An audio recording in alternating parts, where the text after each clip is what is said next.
అయితే ఇంతకుముందు జైలుకు వెళ్లకుండా నివారణ పూజలు చేయొచ్చు అన్నారు, బెయిల్ రావడానికి చేయొచ్చు అంటున్నారు. జగన్మోహన్ రెడ్డి గారు కూడా మళ్ళీ జైలుకి వెళ్ళే అవకాశం ఉందని పదే పదే టీడీపీ నాయకులు చెప్తూ ఉంటారు కదా, అలాంటి అవకాశం ఉందా? ఉంటే ఈ పూజలు అయిపోయాయి. ఎవరో ఒకరు, ఆయన కాదు ఎవరో ఒకరు చేయిస్తారు కదా. పవన్ కళ్యాణ్ గారి వివాహానికి సంబంధించి మరొకసారి తెర మీదకి వచ్చిన అంశం, మూడో భార్యకి విడాకులు ఇస్తారా అని చెప్పి కూడా వైసీపీలో వన్ ఆఫ్ ద ఆరోపణలు చేసే కొన్ని కాంట్రవర్షియల్ స్టేట్మెంట్స్లో ఇది కూడా ఒకటి. 2024 జూలై వరకు అయితే అవకాశం ఉండదు, తర్వాత చెప్పలేం. ఓకే, ఎలక్షన్లు అయ్యే వరకు ఏముండదు. అది ఆయన వ్యక్తిగతమైన అంశం, అది వ్యక్తిగతమైన అంశం. నేను దాన్ని రాజకీయంగా చూడట్లా. అది ఆయన వ్యక్తిగతమైన ఇష్టం, ఆయన ఇష్టం అది. సో అది ఇప్పుడైతే జరిగే అవకాశం లేదు. మేబీ కాంట్రవర్సీస్ ఉన్నాయి ఆయన జీవితంలో, ఇంకా కాంట్రవర్సీస్ ఉన్నాయి. బట్ 2024 జూన్ లోపు అయితే లేవు, జూన్ తర్వాత ఉన్నాయి. ఓకే, మీరు మొదటి నుంచి కూడా పవన్ కళ్యాణ్ గారి ఫ్యాన్స్ ద్వారా కొంత వ్యతిరేకత, అంటే ట్రోలింగ్ కావచ్చు, ఆరోపణలు కావచ్చు, లేదంటే కాంట్రవర్షియల్ స్టేట్మెంట్స్ వాళ్ళ నుంచి వినడం కావచ్చు జరుగుతున్నాయి కదా. పవన్ కళ్యాణ్ గారికి మీరు చెప్తున్న మంచిని గ్రహించట్లేదని మీరు పదే పదే అంటారు. ఎస్, మీరు ఏం మంచి చెప్పారు ఆయనకి? మస్తు చెప్పిన. ఆయనకు చెప్పేటోడు లేడు ఫస్ట్. అసలు ఆయనకు చెప్పగలిగిన మొగోడే లేడు ఆయన పక్కకు. ఎవడు చెప్తాడు? పవన్ కళ్యాణ్కు చెప్పగలిగిన దమ్మ ఎవరికి ఉంది? గురూజీకి ఉంది. గురూజీ అంటే త్రివిక్రమ్ శ్రీనివాస్ ఆయన చెప్పాడు. ఇంకెవరు చెప్తారు? మనోహర్ చెప్పాడు. చిరంజీవి గారు ఆస్కు రూల్ అవుట్. ఇంకోటి ఆయన ఎవరు మాటినాడు, అయిపోయింది, కథ.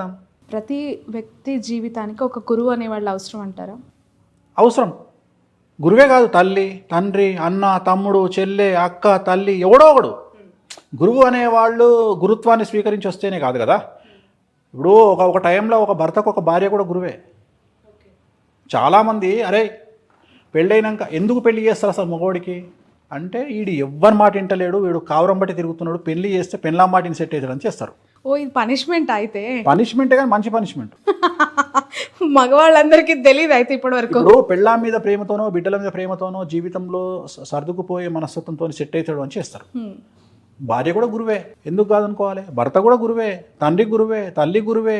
అట్లాంటి సందర్భంలో గురువు అనేవాడు వీళ్ళు చెప్తే ఇంటలేరు అని గురువుని తీసుకొచ్చి పెట్టాడు. ఎందుకు? పెళ్ళాం చెప్తే మొగడేమంటాడు, నీ మాటి నాన్న పో అంటాడు. పెళ్ళాం కూడా నీ మాటి నాన్న పో అంటది. అందుకని వీళ్ళిద్దరు కలిసి నా దగ్గరకు వస్తారు. సో అట్లాంటి వాళ్ళకి నేను చెప్పేటప్పుడు వినాలి. సో నేను చెప్పే దాంట్లో నేను హార్ష్గా చెప్పొచ్చు, తెలంగాణ స్టైల్లో మాట్లాడవచ్చు, కానీ నా కంటెంట్ అంతా కూడా బాగుపడాలనే ఉద్దేశమే. నేను పవన్ కళ్యాణ్ గారు సీఎం కావాలి అనే కోరిక నాకు ఉంది. పవన్ కళ్యాణ్ గారు అంటే విపరీతమైన పిచ్చి. ఓకే, పవన్ కళ్యాణ్ గారి సినిమాలలో కనీసం 10 సినిమాలకు నేను ముహూర్తం పెట్టిన, ఆయన సినిమాలకు ముహూర్తం చేసిన. ఓకే, ఆయనతోని 1-2-3 సినిమాలకు ఆయనతో కూర్చొని గంటలు ట్రావెల్ చేసిన, చూడాలని ఉంది ఇలాంటి సినిమాలకు. సో నాకు చాలా ఇష్టమే పవన్ కళ్యాణ్ గారు అంటే, కాదని నేనేం చెప్పట్లా. కానీ ఇష్టం వేరు, ఆయన అభివృద్ధిలోకి వస్తే చూడాలనే కాంక్ష వేరు. ప్రతి మనిషి, నేను ఒకటే అనుకుంటాను, నా దగ్గర ఉండే ప్రతి మనిషి అభివృద్ధిలోకి రావాలి, నాకు తెలిసిన ప్రతి మనిషి అభివృద్ధిలోకి రావాలి. నా కోరిక అదే తప్ప, నా అడ్వైజ్ అదే తప్ప ఈ నాశనం అయిపోవాలి నాకు లేదు. నాకు శత్రువులు మిత్రులు లేరు, అందరం బాగుపడాలా. పవన్ కళ్యాణ్ బాగుపడితే నేను సంతోషిస్తా. జగన్మోహన్ రెడ్డిని ఓడగొట్టి రేపు పవన్ కళ్యాణ్ సీఎం కావాలా, నేను అదే కోరుకుంటా. పవన్ కళ్యాణ్ ఓడగొట్టి ఇంకొకటి సీఎం కావాలి అంటే, నేను జనాలు ఎదుగుతూ ఉండాలి, నేను కోరుకునేది అది. కానీ బ్యాడ్ నేమ్ తెచ్చుకోవద్దు, పవన్ కళ్యాణ్ లాగా బ్యాడ్ నేమ్. నేను అందుకని ఏమంటున్నా, పవన్ కళ్యాణ్ రాజకీయాల నాలెడ్జ్ లేనటువంటి పర్సన్. ఆయనది స్ట్రేట్ హార్ట్ ప్లస్ ఆయన తీసుకునే నిర్ణయాలు కూడా స్ట్రైట్గా ఉంటాయి, బోల్డ్గా ఉంటాయి. ఈ సంకుచితమైనటువంటి మనస్తత్వం కానీ, ఈ కుటిల రాజకీయాలు కానీ ఆయనకు తెలియనప్పుడు ఏమవుతుంది, ఫెయిల్ అవుతారు. నేను అదే చెప్తున్నా, నేను మంచి వేరే చెప్తున్నా, కానీ ఆయన ఫ్యాన్స్ నన్ను అర్థం చేసుకునే విధానంలో తేడా ఉంది. ఇప్పుడు నన్ను మనదానిక మన జనసేన ఫ్యాన్స్ ట్రోల్ చేసిర్రు, నన్ను ఏమంటారు, పాజిటివ్ ట్రోల్ చేసిర్రు. ఏమని చేసిర్రు? జగన్మోహన్ రెడ్డి పైన అంటాడు 3 పెళ్ళిళ్ళు చేసుకున్నాడు పవన్ కళ్యాణ్ అని, కిందనే నాది వీడియో ఏమని అంటే 3 కాకుండా 30 చేసుకుంటాడు, నువ్వు చేసుకోవాలి. సో దాన్ని నన్ను వాడుకోరు కదా పాజిటివ్గా. అంటే నేను అదే అంటే, నేను వ్యక్తిగతమైన అంశాల జోలికి పోవద్దని చెప్తా. సో నాకు పవన్ కళ్యాణ్ అంటే చాలా ఇష్టం, నేను ఆయన ఫ్యాన్నే. జల్సా సినిమా నేను కూడా చూసి చిట్టీలు చింపి ఎగిరేసినోన్నే జల్సా సినిమా. సో నాకు ఇష్టమే కదా. సో వ్యతిరేకం ఎందుకు ఉంటుంది నాకు? కాకపోతే ఆయన అభివృద్ధిలోకి రావాలనే ఒక రకమైన కసి ద్వారా నేను మాట్లాడే మాటల్లో కొద్దిగా హార్ష్నెస్ ఉంటుంది తప్ప నాకు ఆయన ఇష్టమే. ఆయన సినిమాల కెరియర్ ఏ విధంగా ఉందంటారు? సినిమాలు బాగానే ఉంటాయి, ఆయనకు తిరుగులేదమ్మా. ఆయనకు సినిమాలలో తిరుగులేదు, రాజకీయమే కష్టం. ఎందుకంటే కొంతమంది జాతకంలో ఒకటే ఉంటుంది, like Pawan Kalyan is like Rajinikanth, సినిమాలకే అంకితం.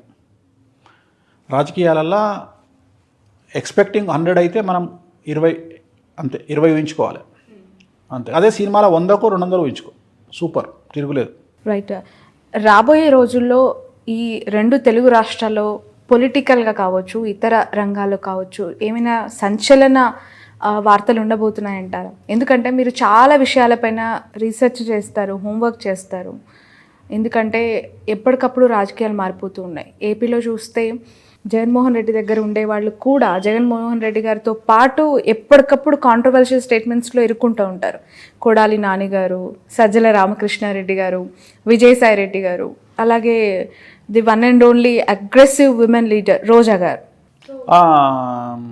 తెలంగాణ రాష్ట్రానికి సంబంధించి ఒక ప్రముఖ యువ నేత, ఒక ప్రముఖ రాజకీయ నాయకుడి కొడుకుకు సంబంధించినటువంటి స్కాండల్స్ ఆర్ పర్సనల్ లైఫ్ బయటకు వచ్చే అవకాశం ఉంది. అండర్లైన్, చాలా సంచలనమైనటువంటి విషయాలు బయటకు వచ్చే అవకాశం ఉంది. వ్యక్తిగతమైన అంశాలు అంటే మీకు అర్థమై ఉంటుంది, పర్సనల్ విషయాలు బయటకు వచ్చే అవకాశం ఉంది. అండ్ ఆంధ్రప్రదేశ్కు సంబంధించి ఒక మహిళా మంత్రికి సంబంధించిన లైఫ్, మహిళా మంత్రికి సంబంధించిన వ్యవహారం కాంట్రవర్సీ అయ్యే అవకాశం ఉంది. అంటే అధికార దుర్వినియోగం చేస్తున్నారు అనేటువంటి విమర్శల వల్ల ఆమె మంత్రి పదవి కోల్పోవలసి రావచ్చు, రిజైన్ చేయాల్సిన పరిస్థితి రావచ్చు. 2024 లోపు వస్తే, ఎలక్షన్ లోపు, షార్ట్ పీరియడ్ ఉంది అయినా. లేదంటే ఒకవేళ జగన్మోహన్ రెడ్డి గారు ఆవిడని కనుక తీయొద్దు అనుకుంటే కంటిన్యూ చేసి ఎలక్షన్ తర్వాత ఆమెకు మినిస్ట్రీ ఇవ్వరింగ్. ఓకే. సో ఆమె మినిస్ట్రీ చాప్టర్ క్లోజింగ్. మినిస్ట్రీ ఇవ్వరా, టికెట్ ఇవ్వరా? మినిస్ట్రీ ఇవ్వరు, టికెట్ ఇచ్చినా మినిస్ట్రీ ఇవ్వరు, ఇంకా ఆమె ఎమ్మెల్యేకే పరిమితం. ఇంకా రేవంత్ రెడ్డి గారి క్యాబినెట్ అంటే ఆయన సీఎం అయిన తర్వాత మిగతా మంత్రులకు సంబంధించి, ఇప్పుడు మీకు తెలుసు ముందు నుంచి ఆయన వెన్నంటే ఉన్నారు మహిళా సీతక్క అండ్ ఉత్తమ్, బట్టి, దామోదర్ రాజనరసింహ, సీతక్క, బట్టి, ఉత్తము, పొంగులేటి శ్రీనివాసరెడ్డి, శ్రీధర్ బాబు, జగ్గారెడ్డి ఓడిపోయారు.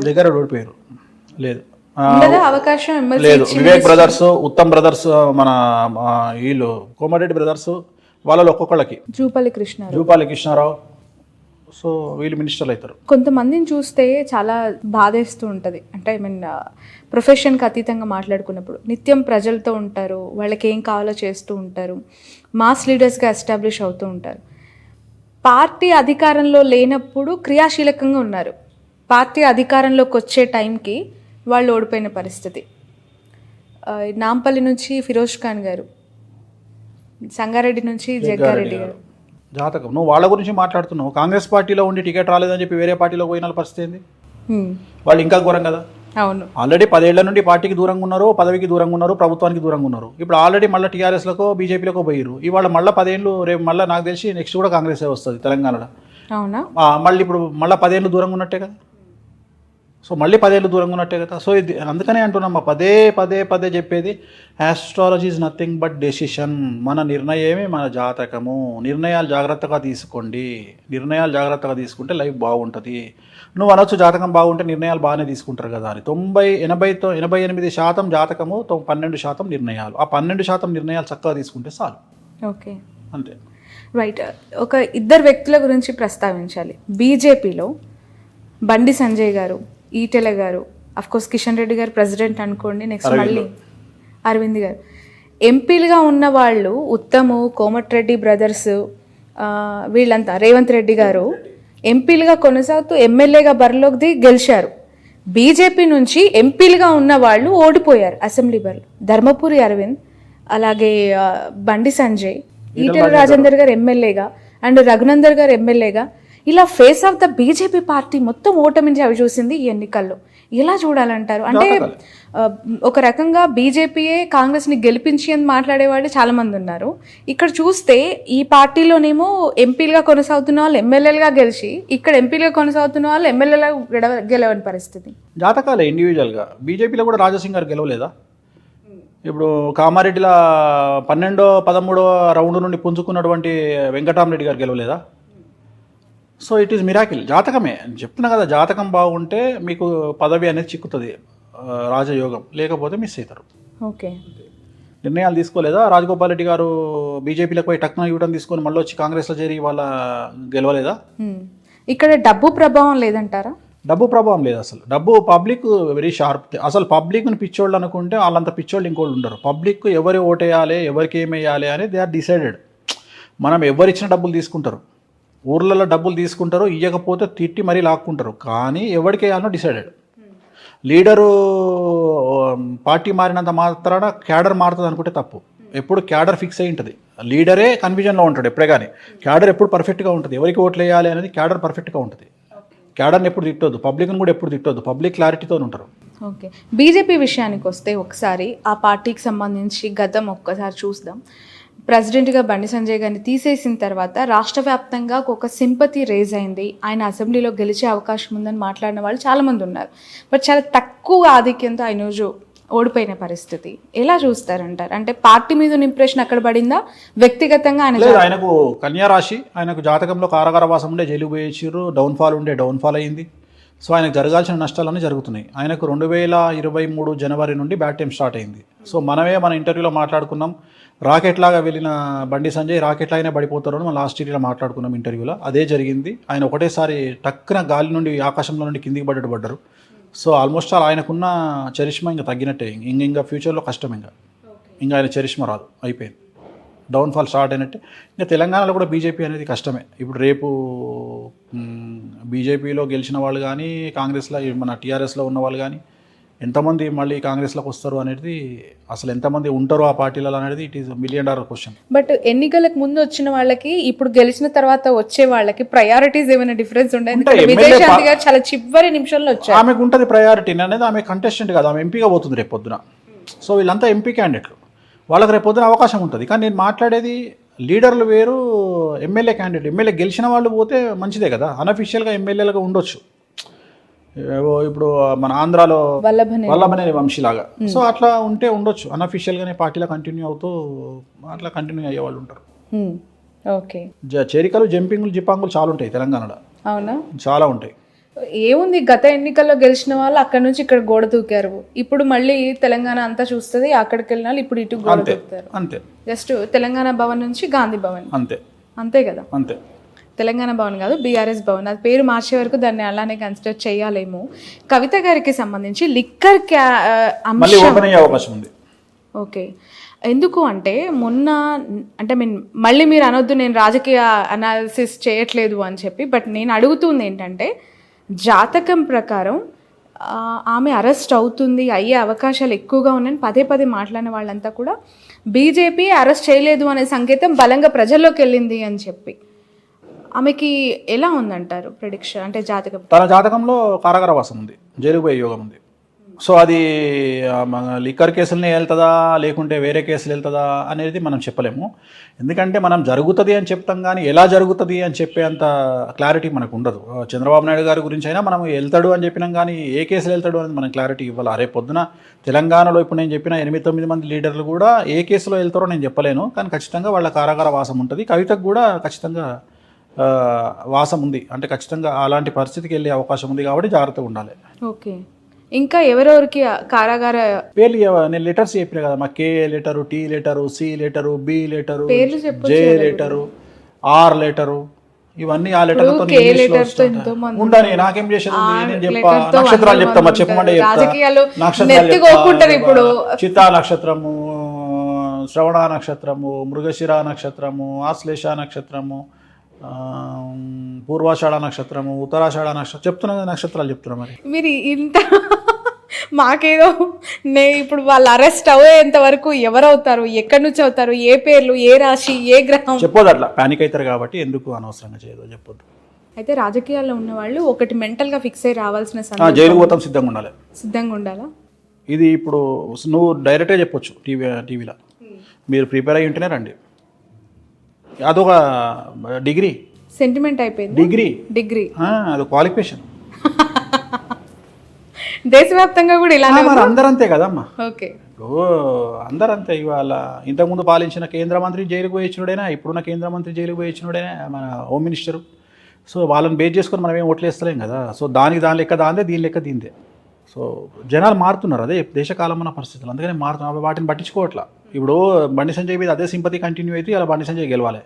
ఎందుకు ఓడిపోయాడు అంటే జనాలు మర్చిపోయారు, చాలా తొందరగా మర్చిపోతారు. సో ఆయన త్యాగాలు కానీ అవన్నీ కానీ పార్టీ వాళ్ళే మర్చిపోతారు. జాతకం, ఆ జాతకం అంతే. బట్ ఆయన ప్రెసిడెంట్గా ఉండుంటే బీజేపీ పార్టీ పరిస్థితి ఇలా ఉండేదంటారా? ఇవాళ సెకండ్ పొజిషన్లో ఉండేది బీజేపీ. ఒక 35 నుండి 40 సీట్లు వచ్చేవి. టీఆర్ఎస్కి వచ్చిన సీట్లు బీజేపీకి వచ్చేవి, బీజేపీకి వచ్చిన సీట్లు టీఆర్ఎస్కి వచ్చేవి. అంత వ్యత్యాసం ఉండేదా?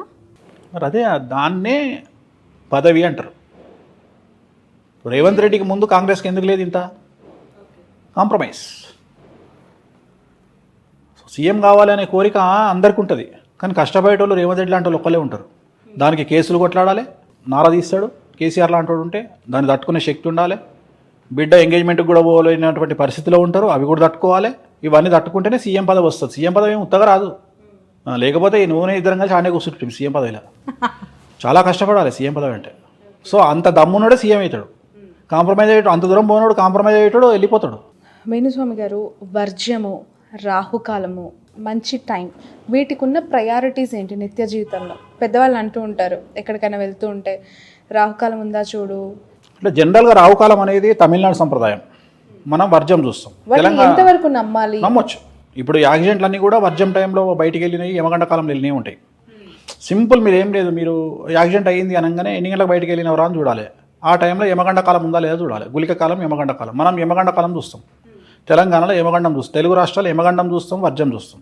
రావుకాలం తక్కువ. ఆంధ్ర సాంప్రదాయం, మన తమిళనాడు సాంప్రదాయం అయితే రావుకాలం చూస్తారు. సో రావుకాలం మనము అందరం చూడం.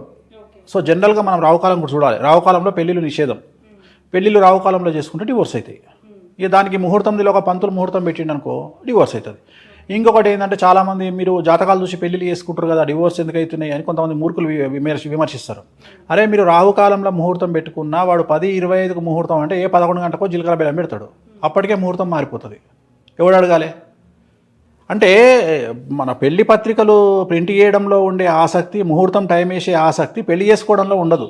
11 గంటల 32 నిమిషాలు అంటే 11 గంటల 32 నిమిషాలకు జీలకర్ర బెల్లం పెట్టాలి. ఎవడు పెడుతున్నాడు? ఎవడు పెట్టట్లేదు. ఆ టైంకి అక్కడ ఎవడో ఉండాలి, పెట్టాడు.